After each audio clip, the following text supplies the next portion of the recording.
Sir Topham Hatt sat in his office listening to the noise outside.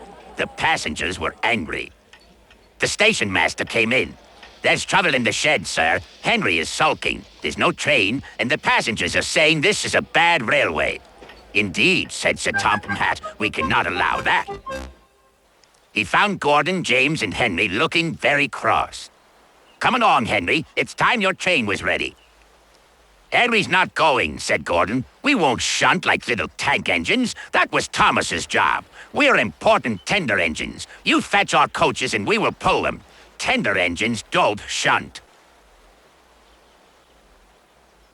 "We'll see about that," said Sir Topham Hatt. "No engine on my railway is too important for small jobs."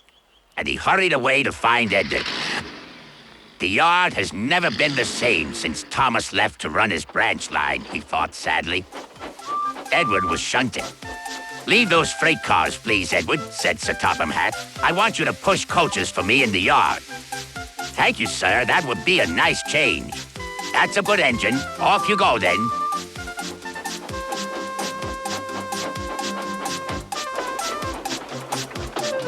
So Edward found coaches for the 3 engines, and that day the trains ran as usual.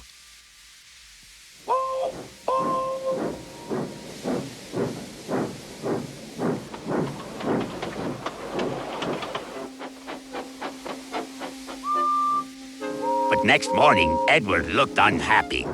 Gordon came clanking past, hissing rudely. "Bless me," said Sir Topham Hatt. "What a noise!"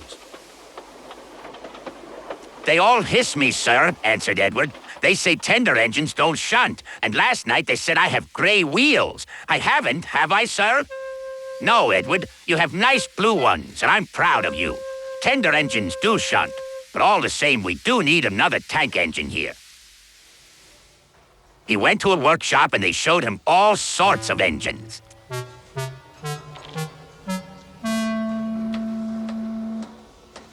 At last he saw a smart little green engine with 4 wheels. "That's the one," he thought. "If I choose you, will you work hard?" "Oh, sir. Yes, sir." "That's a good engine. I'll call you Percy." "Yes, sir. Thank you, sir." And Sir Topham Hatt brought Percy back to the yard. "Edward," he called, "here's Percy. Will you show him everything?"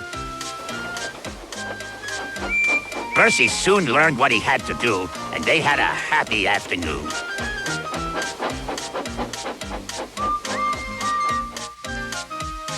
Then Henry came by, hissing as usual.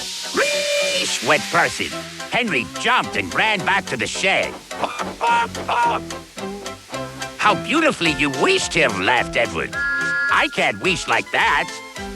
"Oh," said Percy, "that's nothing. You should hear them in the workshop. You have to wheesh loudly to make yourself heard." Next morning, Thomas arrived. "Sir Topham Hatt sent for me. I expect he wants help," he said to Edward. "Shh, shh, here he comes," replied Edward. "Well done, Thomas. You've been quick. Listen, Henry, Gordon, and James are sulking. They say they won't shunt like little tank engines. So I have shut them up, and I want you both to run the line for a while." "Little tank engines indeed," snorted Thomas. "We'll show them. And Percy will help too." "Oh, sir. Yes, sir. Please, sir," answered Percy. Edward and Thomas worked the main line, greeting each other as they passed by. Percy puffed along the branch line. Thomas was anxious about Annie and Clarabelle, but both driver and conductor promised to take care of them. There were fewer trains, but the passengers didn't mind. They knew the 3 other engines were having a lesson. Gordon, James, and Henry were cold, lonely, and miserable.